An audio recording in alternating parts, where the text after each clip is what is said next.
Hello મિત્રો, તો સ્વાગત છે અમારા મિની બ્લોગમાં. તો अच्छा हमको सिखा रिया है. આજે અમે બનાવવાના છીએ ઓળો રોટલો. તો આ બધા કામ કરવા બેસી ગયા અને આ ભાઈ કે નહીં, હું તો પહેલા ભૂંગળા જ ખાઈશ, પછી एहे रहा नहीं जाता तड़प ही ऐसी है ना તમારું બધું કામ કરીશ.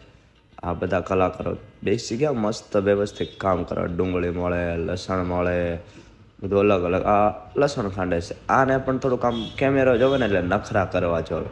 कैसे कैसे लोग रहते हैं यार यहाँ पर કેમ પણ પછી બધા બેસી ગયા, વ્યવસ્થિત રીતે કામ કરતા હતા. અને વિશાલભાઈ ને જયેશભાઈ રીંગણા ચેક કરવા મળ્યા. કઈ છે નહીં ને ભાઈ, વાવ વાવ ઈળ. પછી ભાઈ ગ્રેવી તૈયાર કરીને લસણ ડુંગળી રેડી કરી અને ભાઈ આ બે સલાડ મળતા હતા. મને मेरे को जानता नहीं है. કે ભાઈ તું વિડીયો મૂક, કામ કરાવ કામ. એમાં ભાઈ ઓગી આવી ગયો કે લાવો તો ટમેટા ચાખવા ગયો તો બરોબર છે એમ કરીને અડધા ટમેટા ખાઈ ગયો. ને આ લોકોની મહેફિલ અલગ હતી.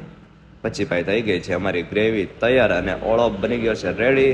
તો સરે પાપડ આપી દીધા છે અને બધા બેસી ગયા છે જમવા. ખૂબ મજા આવી અમારા ઓળા રોટલામાં. એકવાર તમે બનાવો. પણ હા, વાતાવરણ એકદમ ખુલ્લું, વાડી વિસ્તાર, એમાંય ભાઈ ઓળો રોટલો, પાપડ, મસાલેદાર છાશ અને લસણ ડુંગળી સિંગ. મજા જ કાંક અલગ છે ભાઈ. તમે એકવાર ટ્રાય કરો, ખૂબ મજા આવી ગા ગાઈસ.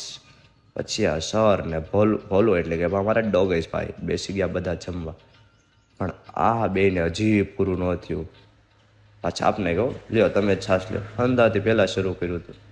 પછી ભાઈ બેસી ગયા બધા તાપણી કરીને ભૂતની વાતો કરવા. Bye bye.